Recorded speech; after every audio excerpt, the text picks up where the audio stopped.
everyone, it's me again, Tasher. So, magluto ta karon og simple ra kaayo. Asparagus, isutay lang ni nato. So, mo lang ng kinahanglan ahos, asparagus of course, avocado oil, og Creole. Mo lang na akong ibutang na seasoning. See you in a bit. So, good na tagluto, guys. Avocado oil. Pwede po mo gamit og butter na sa inyo halang na ug sa inyo hang gusto or olive oil. Ako avocado oil.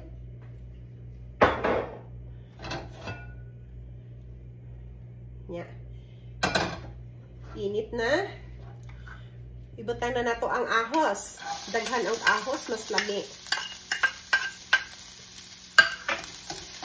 Kanira man ni daddy ang mukaon ani. Kanira sa ako ang husband kay ang mga bata. Arte kaya ako mga anak, oy, di mga gulay. Pero katong gagmay pa sila, mukhaon na silang Filipino food. Sukad karong dagko na ambot. Ngano na utong mga bata, di naman mo kaon og mukhaon sila pero dili perme kana pakano ni mo sila guan sa amant na Pinoy nga pagkaon, okay ra na nila.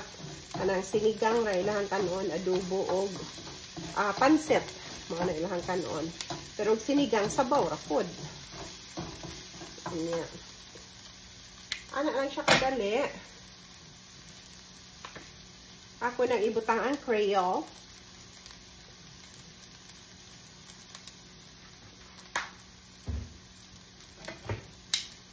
Kay dali raman ni kay siya maluto ang asparagus.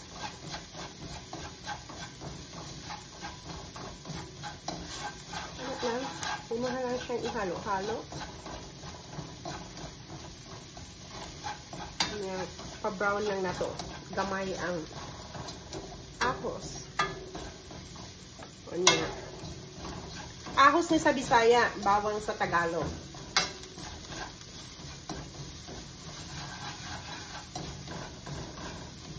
Ayan. Ibutang na nato ang asparagus. Hanap lang siya kadali. Ihalo-halo lang siya.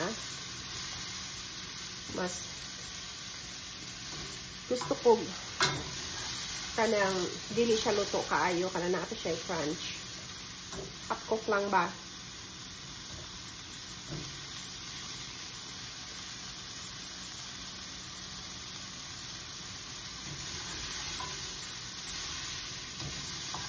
Kumot kaayo kay tungod sa daghang ahos.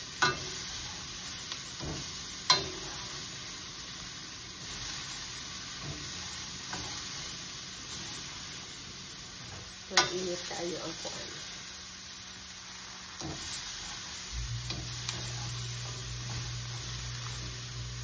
Pakilangan na to marag di pa siguro.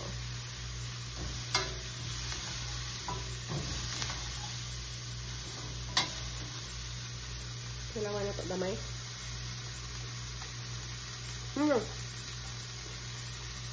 Pwede na. Crunchy.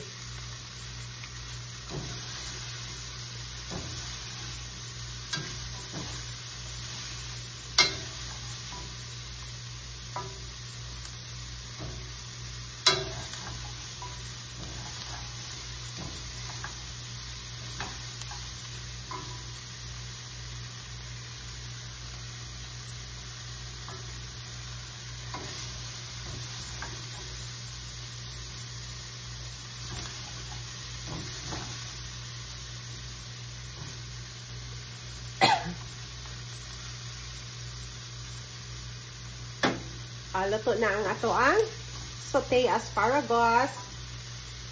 Daghang kayong salamat sa tanan. Mga una ta. Bye for now.